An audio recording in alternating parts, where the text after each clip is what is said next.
but don't be surprised. I think, one little tidbit.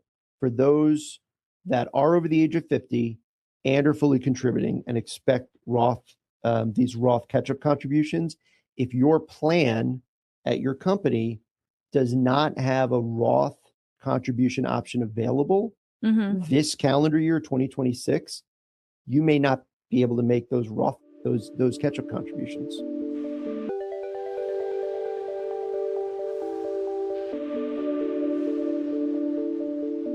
Hello and welcome, Becky. To Can I Retire Now? Welcome to Can I Retire Now? Yeah. What are we talking about today? All right. So today we're going to talk about the Secure 2.0 Act.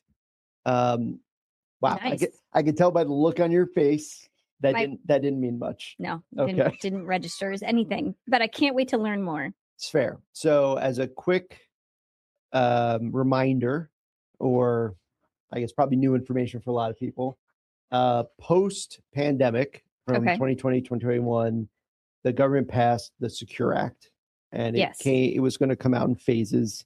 And now we've gotten to the point where Secure 2.0 has gone into effect this year. And it's kind of creating some nice opportunities, but some changes with some functional retirement stuff. Okay. So this is an act that's meant to help us Americans retire. Yes.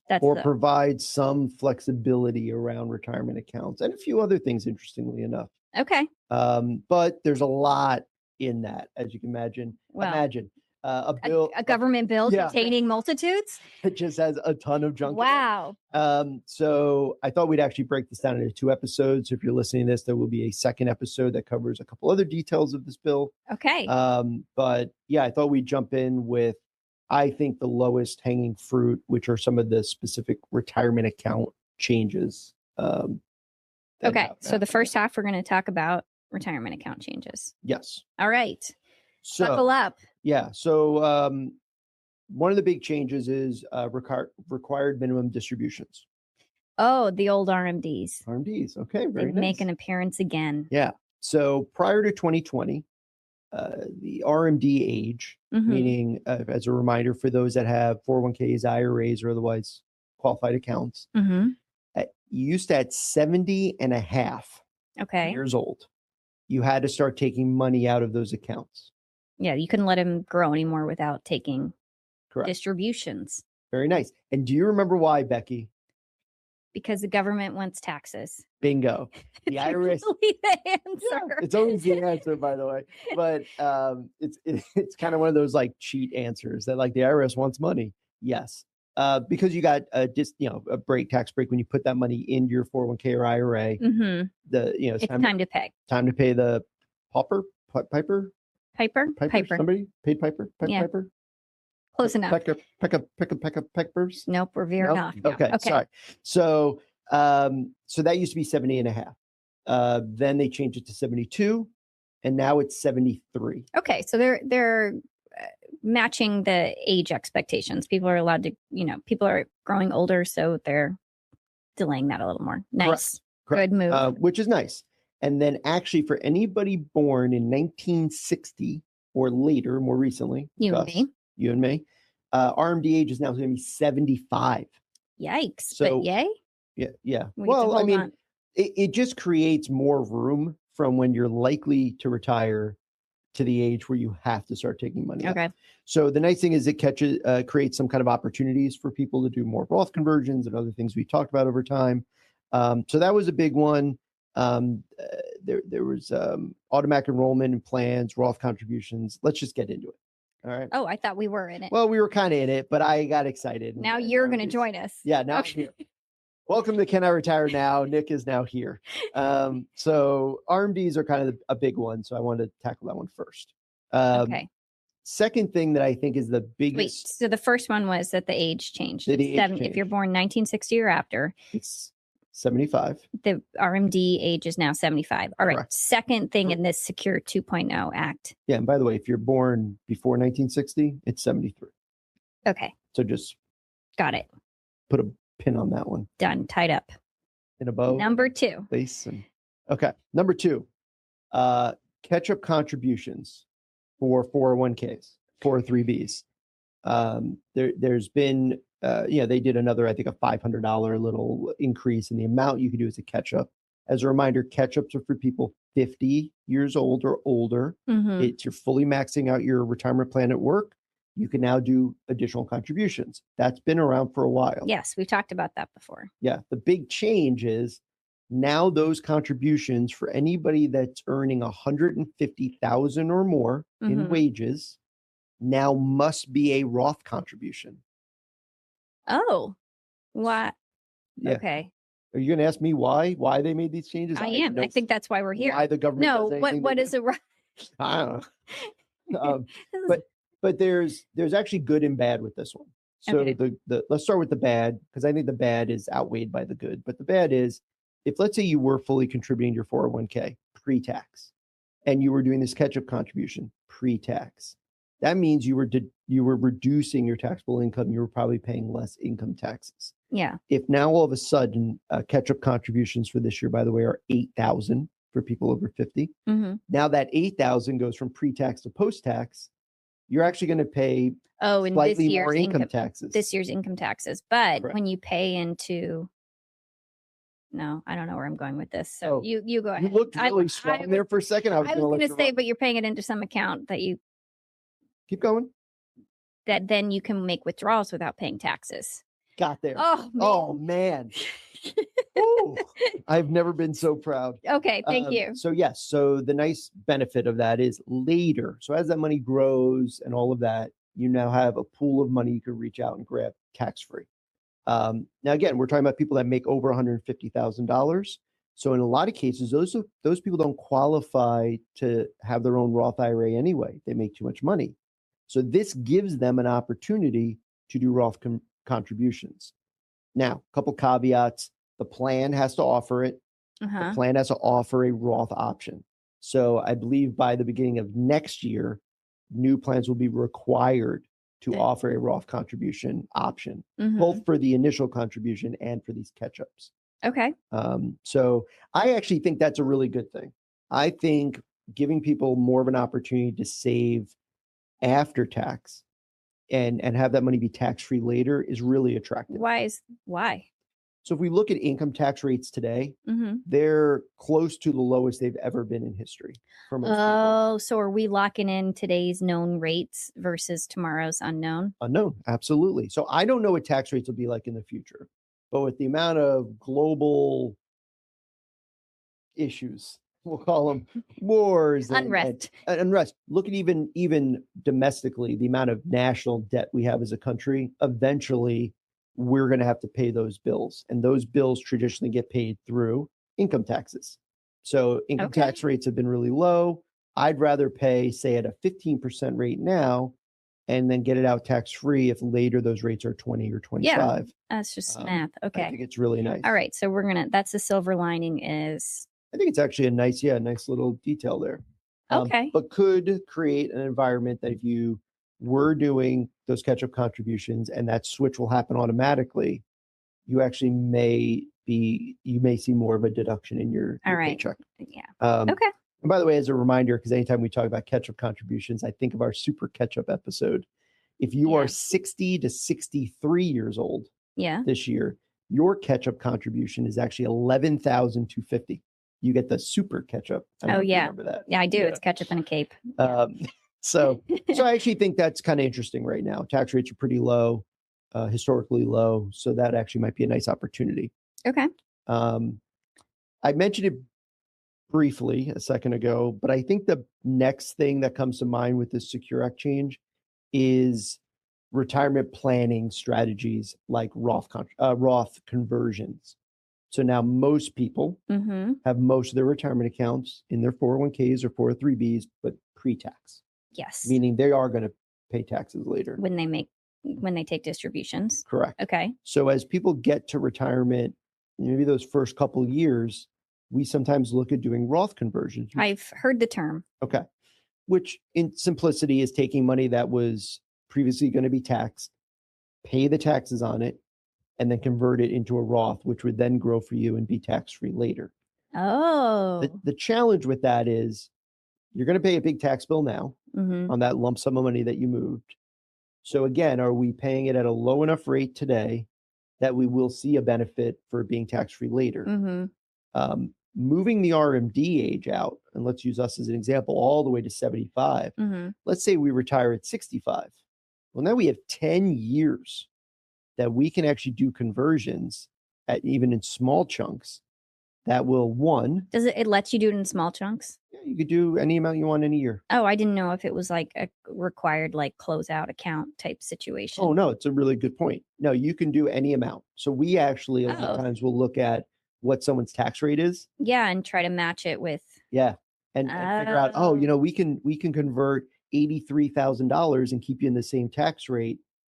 We'll go ahead and do that. Oh, I didn't know that. In my head, it was like, it's time to make the conversion. Like, I don't know, like roll it, you know. I think when they first came in favor, people were doing them like in one giant chunk. Yeah. And that can be burdensome if you're not making an income. Hey, if you have $1 million in your 401k and you're trying to convert, you're going to pay taxes on $1 million. Okay, so you can shift it in chunks. In little chunks. But now maybe in that case, you have a 10-year window or more to do those conversions. So you can spread it out over a longer period of time. So it means more conversions, less taxes. Yeah. And then when you get to RMD age, conceptually, you would have less money in your IRA. Even if it's grown, you've been moving money out of it. So your RMDs are going to be lower. So your forced taxed amount will be lower potentially. There's some strategy here. Yeah. So this is obviously a little particular to the person and how much they have in their accounts and if they've done Roth conversions before.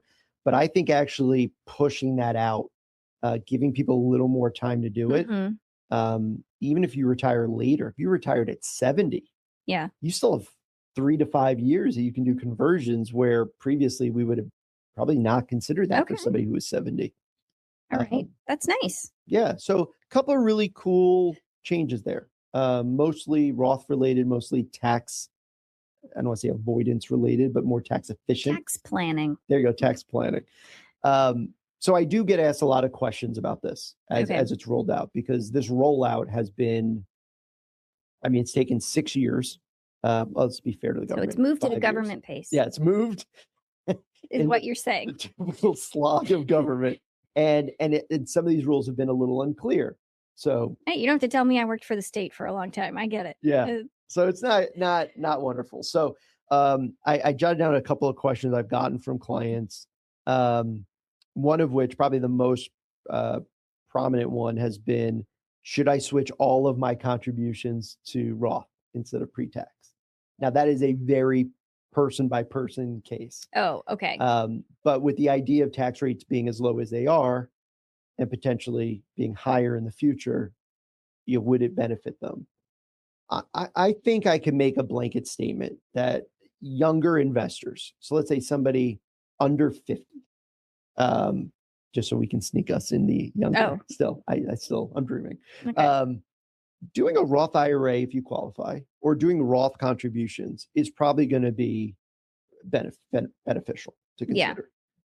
Because you're making the lower end of income you'll probably ever make in an environment where income taxes are the lowest they have ever been. Saving money on taxes today doesn't make sense like it did 20 years ago.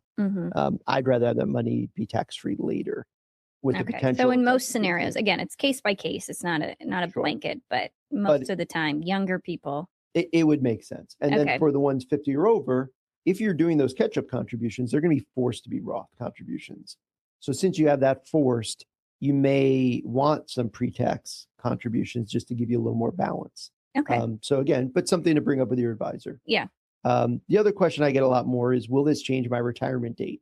So it's kind of like when they changed Social Security full retirement age. It used to be 65. Yeah. And it went to 66. Now for us, it's 67. People think, oh, well, that's when I'm going to retire. None of this should affect your retirement date. If you're you need to consider these things as pieces that come up through those. Oh, right. Yeah. If you've saved your money and you have a plan for when you're going to draw, when you retire and when you draw Social Security, you don't have to be the same age. When you retire and when RMD start, doesn't have to be the same age. I mean, hopefully it isn't the same age. And that's all what makes it really confusing to the average Joe. Correct. Is in your head, all those things, at least in my head, all those things trigger at the same time. But the reality is you've got a lot of options. Well, and look at our situation. Yeah. Like, you do this for a living. You're my wonderful co-host on this podcast. But under other circumstances, you would have still worked for the state until you were what age? Well, when let's say you're still lucky enough to have a pension. My pension and Social Security, or my 403b, or my 401k, everything aligns. I don't know about you. Neither one of us really thought about you not working for the state. No, that was my plan for a long time. Yeah. So even like life changes that happen. Yeah. Affect your retirement date. So there's no way to predict the future. It's really, you got to look and see when all the stars align in your bank accounts. And the way I think about this, just to pin it up, is I think of it as a diversification of how you can save. People always talk about diversification around like the investments. Being able to have pre-tax money, Roth money, knowing that you now have room before you have to take RMDs. Social Security wasn't a part of this, but like when you also, all of those moving pieces then give you kind of a diversification of options. That's nice, which is great. So that's kind of all I want to talk about for this episode, because the other episode I tackle some other stuff. Okay. Well, that was a lot of stuff. I mean, and I think it's great. Those are the most, I think, impactful retirement specific with Roths and all those changes. But don't be surprised. I think, one little tidbit for those that are over the age of 50 and are fully contributing and expect these Roth catch-up contributions. If your plan at your company does not have a Roth contribution option available, this calendar year, 2026, you may not be able to make those Roth, those catch-up contributions. Oh. Yeah, that's something I just heard from a plan sponsor. What do they do? You might be SOL this year, and then by next year, you're going to be required to offer it. Okay. So this might be a year where you actually might be short your $8,000 or $11,000 of extra retirement savings. So something to keep in mind. So just sock it away and and by the time this podcast, put it in investment accounts. Or this episode comes out, it might get to the point of the year where people have fully contributed for their base contribution, and all of a sudden, keep an eye out. You may not be making that contribution as you thought. Yeah. So okay. But so thank you for letting me run through that. I see a little note here that says Becky has a fun fact. Yeah, I had to work real hard for this. What's not fun about congressional policy around retirement planning? In fact, there is very little, which is why the fun fact has to do with the condiment ketchup and not ketchup. You just ran with I just left the station, and I did want to say that according to financialadvisormagazine.com, by the way, only 5% of eligible participants took advantage of catch-up contributions available. Only 5%? Yeah. Wow. Yeah. So that was a stat as of January 2026. Which is not fun, but is a fact. So anyway, so we're going to talk about ketchup, the condiment. So from now on, can I either get fun or fact if I can't get a fun fact? Is that so that was game? Fact. And is this now fun? Give me the fun. All right. Okay. So I thought a lot about ketchup and then went down the road of researching ketchup, which has an unsettling amount of data available on the internet. On ketchup? It's true. Yeah. Okay. So I had to weed through what looked like real and not real. Okay, so it turns out ketchup can be found in 97% of Americans' households. We have ketchup at home, I'm sure. Yeah. We have ketchup here in the office. Yeah. And so the average American eats 3 bottles of ketchup every year. That's according to grubamericana.com. Okay, but you got to think about it. Like, that's like everything that's on like a restaurant sandwich and all that. 3 bottles of ketchup. I think the toddlers are probably pulling over their weight on this one, though. So bottles? Listen, this is what the internet says. So take it with a grain of salt or a packet of ketchup. Yeah. But I wanted to tell you that the ketchup is not the number 1 condiment in the United States. Do you know what is? God help you if it's mayo. They put mayo on everything down here. It absolutely is mayonnaise. Is it mayonnaise for Yes. real? Oh, give me a break. Yeah. It's amazing. I know I'm going to get like ostracized by all my wonderful Southern clients, but mayo is not. You sneak it into things at home. Well, first of all, you like it as long as you don't know what it is, and I will just leave it at that. You know what? It's kind of like when we feed the dog and we give him like his probiotics or something. He likes it as long as he doesn't know it's medicine. I feed you it and you're like, this is so good. And I'm like, well, yeah. And I leave it alone. I don't get into it, why it tastes good to you. Okay. I'll give you credit for mayo on your grilled cheese. It is the superior way to make a grilled cheese, in my opinion. So share that, because that's something that I watched you do and I went, this seems gratuitous. This podcast is going really off the rails. Okay. So we're just going to wrap it up. But anyway, instead of using butter on the outside of a grilled cheese, I actually use mayonnaise because they're both fats, basically. And I think it makes a better crust. And that's my personal opinion for grilled cheese. Hold on. As someone that will thinks he doesn't like mayo, you will tolerate a grilled cheese as well. It is very good. It is very good. So 3 bottles of ketchup. You know what that makes me think though? All the sugar that's in most ketchup. Probably. And that it tastes really good though. Yeah. And I ketchup and fries can't be beat. Do you know what the number most consumed condiment in the world is? I think it's salsa. It is salsa. God, you're so smart, Becky. Well, I did a lot of reading about condiments recently. So if anybody's ever wondering how Becky's dealing with the last 5 years of being out of the workforce, almost 6 years. Holy 5. smokes. Yeah. Yeah. Mm-hmm. It'll be 6 at the end of this year, right? Yes. She is busy researching ketchup, mayo, and salsa. I'm here for your needs. Yeah. So as I mentioned before, there's a lot to go over with the Secure Act. So I thought we would tighten this up a little bit. And again, my interest level is not there for the Secure Act. That's why we talked about condiments. But I appreciate you telling me because it seems important, and I will bookmark this episode for future use. I don't want to scare you. In a few years, you will be of age to do ketchup contributions, not mayo contributions, not salsa contributions, but ketchups. And now they will be Roth contributions. So, so that check in for the next episode. We'll cover some other aspects of the Secure Act. We'll try to stay a little more on track. If you have any questions, need anything, you can always reach out via the website, sunrisewealthadvisors.com. We're on all the social medias. Feel free to reach out to us there. And thank you for listening. We'll see you next time.